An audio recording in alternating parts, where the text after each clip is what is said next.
So you don't shun the devil with your rock and roll load. Knows that country music's gonna save your soul. The devil finds his groove in them rhythm and blues that send. It's gonna get you sun in the end. Welcome back to The Speakeasy. I'm Greg Benson, alone in the cocktail cockpit, which means that we're going to get to our guest extra fast this week. But first, a few updates on last week's episode. Primarily, astute listeners will have noticed by now that episode 630 is missing from the feed. That's because we have learned some frankly disturbing things about last week's guest and have decided to pull the episode down. Second, last week, I teased that my old employer, the Scottish brewery BrewDog, had hung a big for sale sign around its neck, and now that has been replaced with a sold sign. The company announced on Monday that their brewing operations and their bars in the UK and Ireland had been acquired by Tilray, which is a Canadian outfit originally specializing in cannabis. Now, I find this interesting because Tilray first popped on my radar in 2018 when a bunch of your big beverage giants, your Constellations, your Diageos, your SAB Miller's Coors, were either actively buying into or at least kicking the tires on cannabis companies to the north. The idea was that U.S. legalization, at least at that point, was a question of when, not if. And once that gate was thrown open, there would be 380 million potential customers ripe for the taking. And what intrigued me at the time was the biodiversity in the space. You'd have a luxury marijuana brand. You'd have a wellness marijuana brand. You'd have a crust punk marijuana brand that would all appear very different, but they'd all be owned by the same company. In other words, the Tilrays of the world had learned a thing or two from the craft beer Cambrian explosion of the 2010s, and rather than making one brand the end-all be-all of cannabis, the Budweiser of Bud, sorry about that, they realized that there was more money to be made with a portfolio of seemingly unrelated brands, all catering to different lifestyles. Anywho, fast forward 8 years, and Tilray is now $44 million further into its project to be a weed and a beer brand, thanks to buying BrewDog. They already own a number of semi-household names like Shock Top, Blue Point, and Sweetwater, many of which were offloaded by Big Macro in the last few years.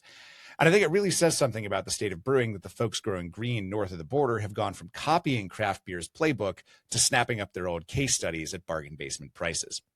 And speaking of delightful plants that come from neighboring countries, our guest today is the Global Advocacy Director of Mijenta Tequila and the winner of Best U.S. Brand Ambassador at the 2025 Spirit Awards. It is Natasha Sofia. Natasha, welcome to the podcast. Thank you so much for being on the show with us today.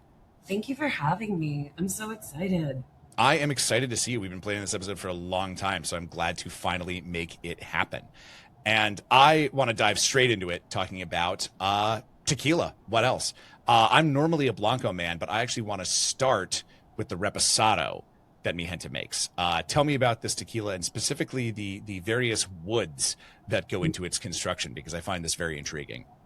Okay, so let's go into Reposado. To me, our Reposado is something super interesting because it isn't done like in a very linear way. It was done in a way that it provided this flavor profile, consistency, and everything without adding additives, right? So one, we're looking for agaves that are at the Brix content that we want it to be. So it has the sugar content that it gives us like the type of texture we want out of the tequila. But then now in aging, we're going to use 3 different barrels. So we're going to use new and used white oak, new and used French oak, and then we're going to use acacia, which is normally used in wine country. And in this, you create this flavor profile that to me just perplexed me, because when you try a reposado, normally, like I've ran a few agave bars, and normally when you try a reposado, you either find yourself either getting something that tries to resemble whiskey, you get something that tries to resemble like maybe a wood tincture, or it's a vanilla bomb. And the same goes for like the añejos. It is either super additive heavy. You taste just like vanilla cake. It tastes like the vanilla cake shock without the like the frangelico and all the stuff. Or you get something and just is so over savory on the wood. So when I started, I'm a purist. I'm a Blanco drinker, and I was like, I'm not really a Reposado or Añejo person. To me, that was like one of the deciding factors. So when you have Mijenta Reposado, you have something that honors agave all the way through. So when I say that, you get vegetal, you get minerality, you get some salinity, but it's not like oh, this is salty. It is more like, this is mineral. I can taste limestone. I can taste all of this, while it also rounds out with like the acacia for the flavor, and in that bordering corner of what aging tastes like. Well, this intrigues me because I am totally with you on the fact that most wood-aged tequilas either just taste like a barrel or just taste like vanillin. I think that is kind of a, like 99% of a lot of the tequilas that have rested in a barrel in the market, I think, fall into that category. And I love what you said about honoring the agave. That's why I tend to reach for a Blanco, because if I'm going to have a tequila, I want to be able to taste the agave. If I want to taste a barrel, I have plenty of whiskey on my shelf, God knows. But I'm super surprised that the secret to preserving that agave flavor is 4 different types of wood. I would think this was 3, and honestly, it's a mix of things, right? So it's not just okay. gonna be the wood that we're using, but think about it from this way. The agave that we use, we work with agave like fields that are 20% quiote. They use no pesticides. Like, we work it away from the agave itself. Like, they do a lot of fun stuff to make sure that insects and nature don't just kill the agave fields without using any type of preservatives, or I forgot the name in English right now because I'm thinking in Spanglish, pero insecticida. Yeah. Then from there, when we get those agaves, we don't shave them clean completely. Like, we leave 1/4 inch of the actual penca in there, and that delivers a lot. Imagine, like, these agaves, these pencas, all of this grew with this agave all of this time.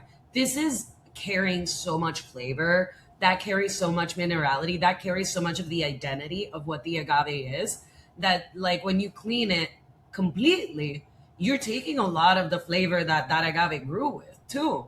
So we have that 1/4 of an inch that goes in there. And then we're doing something else that is like, we slow cook it, we ferment for 96 hours. Like, we're adding all of these elements that gets there, like the juice before it even gets to aging, that adds like this, all of those flavors that you're getting out there. But then when we age, we're not like, oh, this is going to be 7 months and that's it. No, like, we don't add additives. So we are very consistent with what we do, but we do it in a way that it's like, if it took 6 months in the hot months of the summer, because the barrels were like expanding and contracting and giving a lot more, then it's 6 months. But then let's say that we did it in the summer and it took like 8 to 9 months. It's what it took. It's ready when it's ready. So that I think is also like that whole process to getting to it, and adding all of these layers that take a little bit more time. It takes a little bit more dedication. It takes a little bit more roughness of like, we got to do this way. It's a lot of more specifics is what leads to like that minerality. And to me, when I tasted through the line, which, I saw the question, so I know I'm going to talk about this later. When I got through the line, I was looking for that. I was looking for that one consonant that would just speak through the entire line. And it was just there. It was that minerality, that salinity, that gastronomic note that just invited you to like eat and drink and mix this tequila. That is really interesting to me. And the reason I'm curious is because I have this lesson that actually I learned in making cocktails, but I think is really applicable to life. It kind of works in all different circumstances, which is if I was working on a drink, right? And all of the things, it just wasn't coming together. It just wasn't, working, like the cocktail wasn't singing. I learned very early on that if I was trying to fix the problem I had by adding more stuff, by making it more complicated, by taking like a 3-touch cocktail and making it into a 5 or 6-touch cocktail, it meant I was going in the wrong direction. And I think that's good advice for life. I think that if what you're doing to fix the problem you have is making the situation more complicated and not less, it's a sign you're going the wrong way. And that's why this whole system of 3 different wood aging stages intrigues me, because I would have thought, okay, well, if we want to preserve this agave flavor, this terroir, all of the painstaking sounding means that you just described to make sure that this tastes very much of the land that it came from, I would think it would be, okay, we're going to do just a little bit of cherry or just a little bit of acacia. I don't know. I'm realizing I've never actually heard that word pronounced out loud. I just seen it written down. But I how did you get to the process of realizing, oh no, it's got to be this and then this and then this? That sounds like it was a discovery that was not arrived at lightly or by accident. Oh, and I wish I could take credit for it because I wish I was like You in the all room. did this personally, right? You're the only person who works at Mijenta. No, it actually was our genius maestra tequilera, Ana Maria Romero Mena. Oh I'm yeah. not sure if you've heard of her, but she is an eminence in what is the tequila category and what is the world of sensory aroma. She's like a certified sommelier. She is this person who took the tequila and tequila as a whole and made an aroma wheel where she identified over 600 aromas within the tequila category compared to Scotch, where she found 380 something as a comparable, making it one of the most complex spirits in terms of aroma and sensorial behavior. So she's very much into teaching. She gives a class like once a year where she takes like a group of people for 5 days, 8 hours a day to teach you how to use your senses, your nose, your mouth, in a very different way, and trains you how to use it not just for ingesting, but for also like using it to sense, to taste, to actually like understand what is happening. So when she did this, she was looking for different distinct things. Like one barrel is going to give more aroma, while the other one is giving more texture, while the other one is giving certain flavors and aspects. That's what she did. She was trying to complement the same aroma wheel that she created. And that's the creativity of it. Like she wanted to innovate into the specific flavor and aroma profile through barrels that didn't offend the tequila itself. That came from like a burst of brilliance. It also sounds like it was not a decision or a skill, a craft that was arrived at overnight. I definitely want to get a little bit more into how this is made and just the inner workings and the mechanics of this tequila brand in general. But first, let's paint a picture for our listeners with their words. Let's situate this visually. Where in the tequila growing region of Mexico is Mijenta based? So we're in Arandas, in Jalisco. So think Highlands.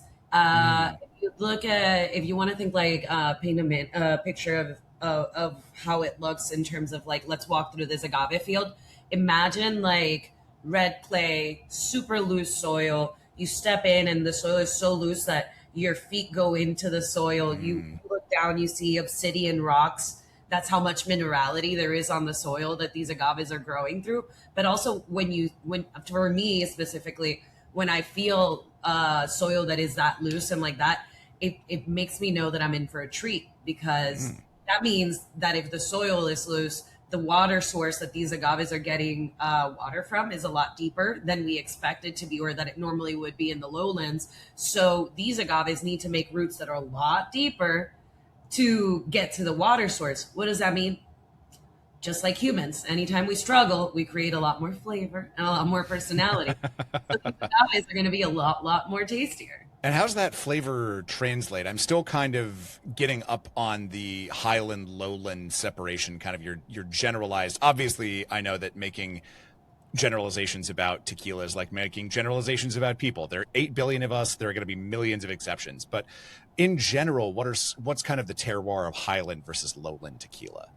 You know what? I had a very formed opinion about this, because, sometimes they'll be like, oh, there's like sweetness in lowlands, there's more minerality. In the highlands, there's this and that. After Ana Maria launched the latest series that we did of LTOs, which is Maestra Selection #2, and she took agaves from each region of the denomination of origin from tequila, and she distilled them separately and then blended them into one. Oh, And so exciting, because that in itself is, I've never seen it before. But trying all of the different regions agave individually made me understand that, like, beyond highland or lowland, it's more of the soil that it's coming. Like, is there volcanic soil nearby? Is there this, like, depending on the soil around you is how I really want to characterize it.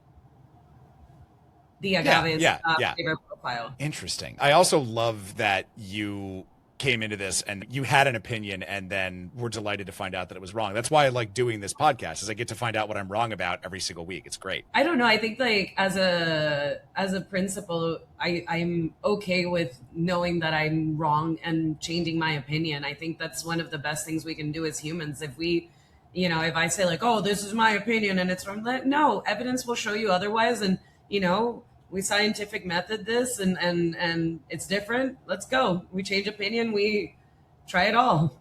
Yeah, exactly. This is going to verge into a much larger conversation about the ills plaguing society at large. But yes, being able to change your opinion and your mind on things when presented with new evidence is a strength, not a weakness, people. Speaking of which, I want to maybe challenge you a little bit about something that I was wondering preparing for this interview, which is, why start a tequila brand now? Because Mijenta is relatively young. Correct me if I'm wrong on that, right?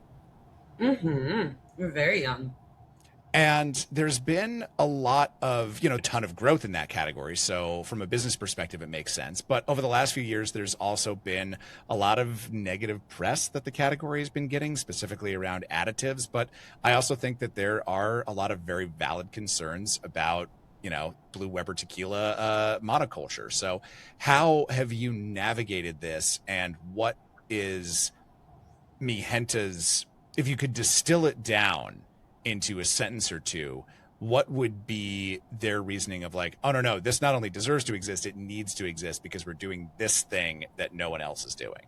Of course. So the whole concept behind making Mijenta was, you had people that had gotten to like the tops of different companies. And when they realized that they got to these tops of companies and they realized that the only effect that they could change was like adding flavor or changing very minuscule things, they realized that the only way that you can truly make something the way you want to see it is making it from scratch. You got to start it from the bottom. If you want to see something reflected how your vision says it should be, then you have to start from scratch. You can't go out of somebody else's vision to make that happen. Like, I can't say like, well, Greg's vision on this, but my vision, right? I have to say, this is my vision. I have to be very uncompromising on it. So that was like the initial of it. Like, they wanted to be something that was additive free and had two simple pillars: quality, sustainability. And they didn't want it to be like, oh, quality for just these things, quality for every single detail, uncompromisingly across the brand. And then sustainability, not just like as a buzzword that's like, oh, we're sustainable. No. This is everything that we're doing. And I think like a testament to that was being the first B Corp tequila, where they audit you to make sure that you walk the talk, essentially, for over a year. And they're like, show me the receipts. And you're like, and then, I'm sorry, you're like, what again? Oh, okay. I got it that time. Go on. Follow us on YouTube to see what that joke was. Anyway, continue. Onomatopoeia. That's called Foley, kids. So that's the whole point. The brand is supposed to be built on those two pillars of sustainability and quality. And from there, that's how the brand has grown into what it is today. And that's why, like, that was the beginning of why we should do this. It was like, we want to do things right. We want to do it on our own terms, and we want to do it to a level of excellence that only we can audit. Let's drill down on that a little bit, because you mentioned that, what was it, 20 or 25% of your agave are allowed to quiote, essentially allowed to sprout the flowering stalk that allows them to have sexual reproduction, which is also, quiote, interestingly enough, is the name of a delicious agave brand. And an amazing bar restaurant in San Diego. Really? I didn't know that. God, I was just there last week. Amazing. I will dream of that queso fundido forever. Ooh, nice. Okay, well, I'm overdue to visit San Diego, so I got to go and check it out. But in addition to that, what are some other ways that you are, sort of walking this walk and talking this talk, especially when it comes to fighting against, I am super concerned about monoculture in Blue Weber agave, possibly more than the average person, but I think it's definitely something that is not talked about as much as it should be. And it sounds like you're taking pains at Mijenta to make sure that at least your agave are having a level of biodiversity that is not common in the field. Am I correct about that? Yeah. So we work with certain families. and I get this question a lot where it's like, well, what agave fields do you own? And it's like, maybe it's some type of like Marxist mentality, but it's like the land is of he who works it. Like we're making this, we're doing this, but the job of being a agavero is a job that is generational. It is something that takes a lot of knowledge, a lot of wealth of love for the land of it. We think that the land is of he who works it, right? And we would rather pay you fair trade for your years of experience, for your commitment, for your love of this land, and for the agaves that you give us that meet the standard of what we expect excellence is within the category. And we only work with people that regenerate their soil, that do 20% agave, that don't do pesticides, that give, oh my God, I forgot the name of the insect right now in English or in Spanish right now, but that give the sacrifice to those insects that come out around the agave fields. Like we do so many different little things to make sure that the way that we produce our agaves are with partners that really do care about the longevity of the land and the people. So that's why we're always like por la tierra, because we work with people that don't just try to like fast regenerate the soil, but also like do more oxygenation into the land. And also like what they're planting is things that, you know, it's not 100% clones. There's a lot of seed in there. It is very intentional. It reminds me of that old adage of like, you know, cheap, good, and fast. You can only ever have two at the same time. And clearly this is not cheap if you're letting, just for the listener, since we're using kind of an esoteric term that's near and dear to my heart. Quiote, by the way, is the name of the agave nectar that I sell. So that's why I was giving that a little hype up there. Oh yeah, we'll connect after this. I'll get you some samples. It's I need it. But don't take my word for it. Listen to thousands of satisfied customers. But essentially what that is the reproductive stalk of the agave, which allows it to flower and reproduce and mix its DNA with other agave plants rather than just reproducing by essentially making clones. So you're getting biodiversity that way, but also producing that stalk uses up all of the sugar that could otherwise be used to make tequila, agave nectar, pulque, mezcal, what have you. So you're sacrificing 20% of your plants to the environment, to this idea of sustainability. How are you making up for that on the back end? What is the business model thinking that allows for, okay, we're not going to do this fast. We're not going to do it, you know, cheap. How can we make sure that like the quality of it is going to make up for these losses that we're taking by giving back to this land that you were talking about? It's communication with the people that we're working. We tell them exactly what our expectations of growth are year after year. We're very communicative of it, and you tell them like, this is my expectation. They're like, these are the fields that I have, right? And this is the quantity I can give you. And that's, I think that once you start, especially now that we have been at it for long enough that our communication, our forecasting, and everything is so tight, it's honestly just a thing of communication. And I imagine a big part of that, a big part of the brand, and I actually didn't realize this until you and I were talking, but you have a female primary distiller. Is that correct? Yes, sir. That is, I imagine, both a bit of a selling point in certain circles, but also leads to a lot of extra work that you have to do to get some respect that might just be given automatically to other people in this field. So tell me a little bit about that.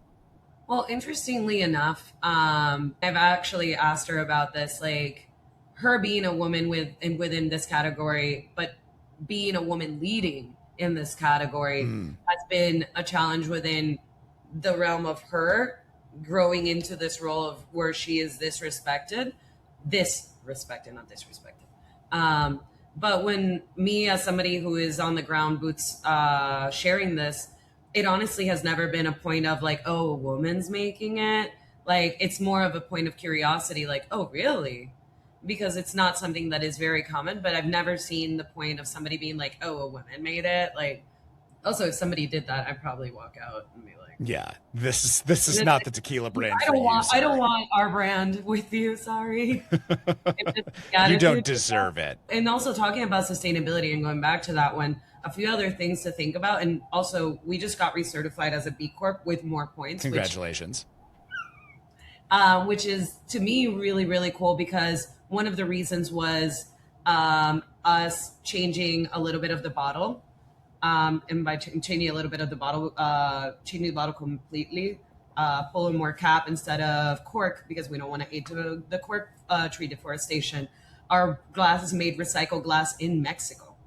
So now we're cutting the carbon footprint of bringing it across the sea. And we're doing this in Mexico, which is a big carbon footprint a lot of brands have because bottling overseas costs a lot less. Like getting the bottles overseas is a lot less than doing recycled glass within Mexico.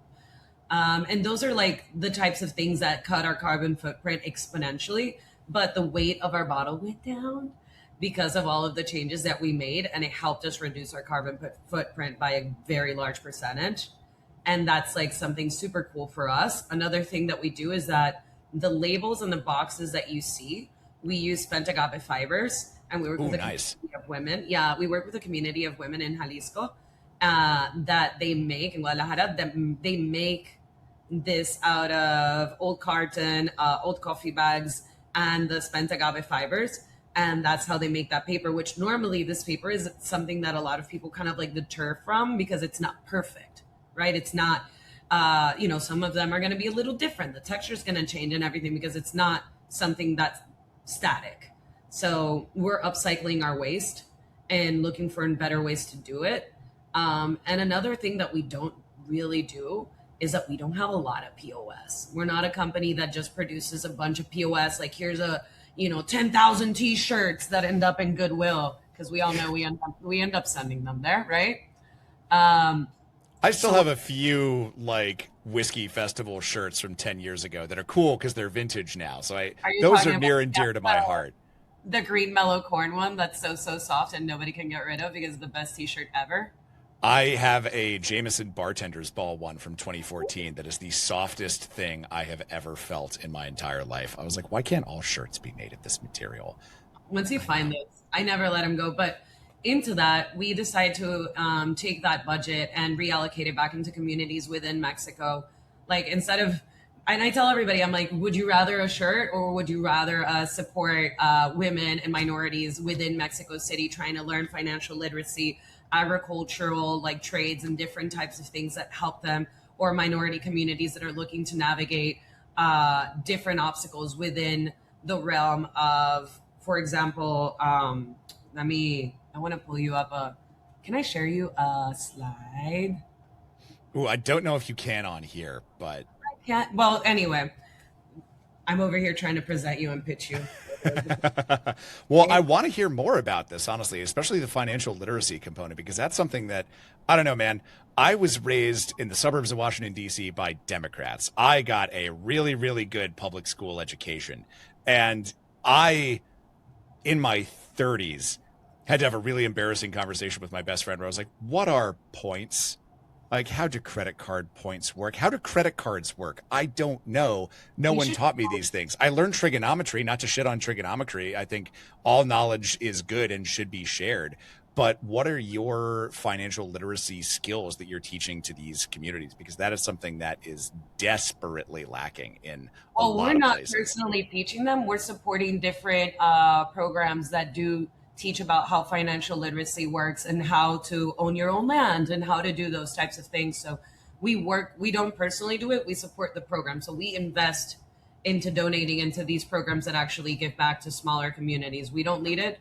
It's the same thing as owning the agave fields. Like, I'm not going to pretend that I'm the person who can lead this, but I'm going to support the person who knows what they're talking about and that is passionate about supporting these things within their communities. It seems like there's a lot of that momentum happening in the agave space. I work pretty closely with, I don't know if you know Lou Bank, who does Sacred Agave, but yeah, there's a lot of work being done to put money back into the communities that are actually making these plants and these spirits that we love so much. And you can take a real glass half full, glass half empty approach to it. Like, on the one hand, it's really good that people are doing this. On the other hand, it's shitty that people need to do it in the first place.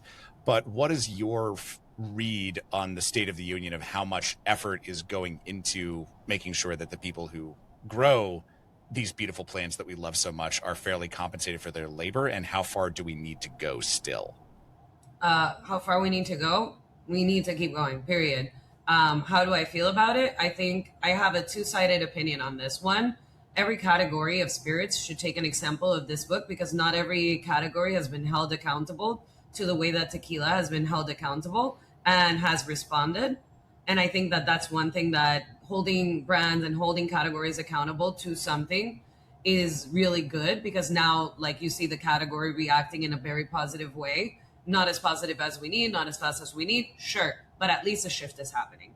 And that's something that I wish would be more visibly or loudly or largely applicated by other categories. So that's one side of my opinion. The other side of the opinion is it's never enough. It will never be enough. And if every single moment, which is one of the reasons why I really like this brand, every single moment you can strive to look for a way to keep doing more, to keep doing better. Like right now, for example, in something so simple as like what I just mentioned about the bottle, if we find a way tomorrow to make this bottle less weight, less this, in a way that maintains sustainability, and it's a better impact for the planet, and it means that we have to scrape everything, marketing plans, everything has to change, then we do it, because that's the way it has to happen to do a better impact on this earth, period. That's just how we are as a brand. The same happens for the communities that we work. If we realize that we can do more with the budget that we have, we will always look to do more. That's the whole point. Like for us, it is always about how much more can we do with what we have, right? Because you're trying to run a viable business, but you're also trying to give back to community. So we really push the limit on how much more can we do. And that's why, like, every time we grow more, we get to grow these efforts a lot more. So I think that you have to look at it in the realistic, because like sometimes we're like, it's very easy to point a finger and be like, well, why didn't they give more? I think that if you're honest about your parallel of growth to the parallel of how the category is growing and what you need to do, then you're going to sustainably be able to give back. If you are just trying to give back to look good, that's a performative give back, and it just looks good on paper once, and then you don't do it again. Then you don't, like, if you want to sustainably give back to communities, that's the way that I think is healthy, and that's the way that Mijenta does it, in a slow and steady wins the pace like type thing. Because honestly, I've seen brands do a performative, like, oh, look, we're doing this, and you can beat your chest on it, or you can just quietly keep going and look like, okay, we got more budget. That means that we can add another community that we get to add into this. It really is about that.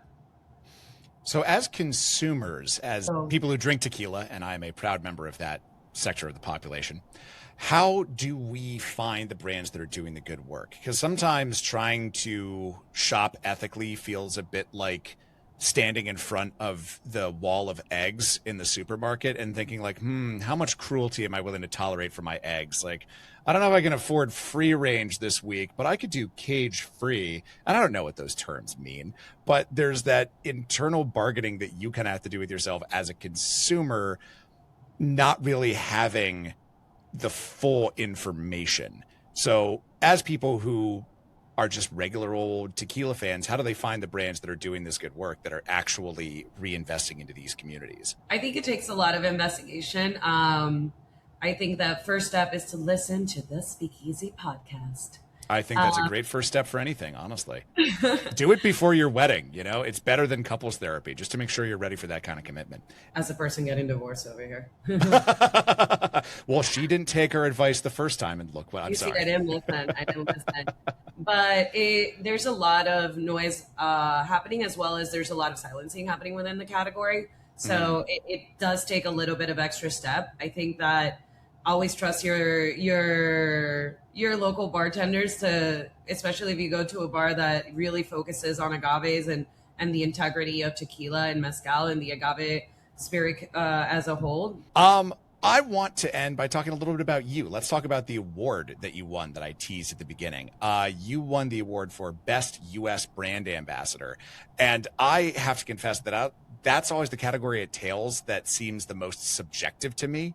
Like, is it a numbers game? Is it a vibes game? Like, how do they pick the best? To me, it's like very, like, you get honored by a jury of your peers, basically. The people that you respect, the people that you, like, have had as mentors. And to me, that is, like, the big wow. Like, but what does it mean to me, like, on a day-by-day practice to be a best brand ambassador or be a brand ambassador in general? Like, I got the award and I'm like, okay, now I have to work harder. Right. I think that's like the millennial complex where we're like, oh, something good happened. Now I have to do more. Yep. Life is an But apple pie eating contest, but the prize is more pie. yep. But to me, it means doing a lot of things that people don't see, like spreadsheets, flights at 6 a.m., trainings, teams before service, building partnerships with hotel distributors, chefs, bartenders, cruise ship lines. It means making sure the brand is represented with integrity everywhere. It makes sure that you're a bridge between the salespeople, between the finance people, and the people who actually pour these brands. It means that you're building a community through a brand, and between the producers in Mexico, you're building that bridge, making sure that what they made and what they worked so hard to give you is represented with integrity all around. And I mean, if you do that well, I think a brand just grows naturally. I think that if you do the things with the right intention, I think that people understand that it's something worth believing in, and that's just how I think you get to be a good brand ambassador. You do those things right, and you do it from the bottom of your heart, and that's how you get somewhere. If you do things trying to get like a quick placement or a quick you just want to be cool, being disingenuous is very obvious. Being somebody who is just an image without a soul is very transparent. So when you care, when you're in it, when you do it with every single ounce of your being and soul, you can notice it. Well, we'd like to end all of our shows by asking our guests, where are you drinking these days? Is there a local bar somewhere that you want to shout out? Any particular spot that you're haunting more than others these days? So there is a bar that just opened up in Puerto Rico from Leslie from La Factoria, which is called Quiqui. It is giving like old school boadas vibes, but Caribbean. And it has like some of the best food I've tried in a very, very long time, as well as some of the best cocktails. And I have found myself frequenting there as often as like I can't even, it's an embarrassing amount of times, but I've been going often. I take my friends, I take my son, I go alone. Like it is a place that I feel like has a multi-purpose Swiss Army knife effect, that you can go for a single martini alone. You can have a good cocktail. You can have a good meal, bring a date, bring your friends, bring your kid. Like it really checks all the boxes for me. And it's incredibly small, but it feels so big because everybody's doing so much with their heart. I love that. And I will be sure to check it out a embarrassingly large number of times the next time I'm in Puerto Rico. Natasha Sofia, Global Brand. I'm sorry, give me your title one more time. I drink and I know things. Okay. Natasha Sofia. She drinks and she knows things. She is an ambassador for Mijenta Tequila. Thank you so much for joining us on the podcast. It was great to have you. Thank you so much, Greg. Well, that, my friends, is going to do it for us this week on The Speakeasy. But if you want more, you can become a regular on our Patreon. Our regulars get ad-free shows, a longer show, which means more of Natasha's conversation that we unfortunately couldn't get to on the main feed, cocktail recipes from all of our guests, access to our live monthly hangouts, and a free cocktail kit each and every month from our good friends at Shaker and Spoon. Also, I'm once again shouting out the Salt Cure Restaurant Recovery Fund in Minnesota, which is providing relief to industry workers in the Twin Cities. This fund is keeping your fellow industry workers safe until such a time as, hopefully, this is all behind us, and the link is in the show notes. And be sure to tune in next week when our guest is going to be Heather Green of Milam and Green, talking about some good old-fashioned whiskey, and specifically what it takes to get a good old-fashioned whiskey brand off the ground. It's going to be a great show. We'll see you back here then. But for today, cheers, everybody. So you don't shun the devil with your rock and roll load. No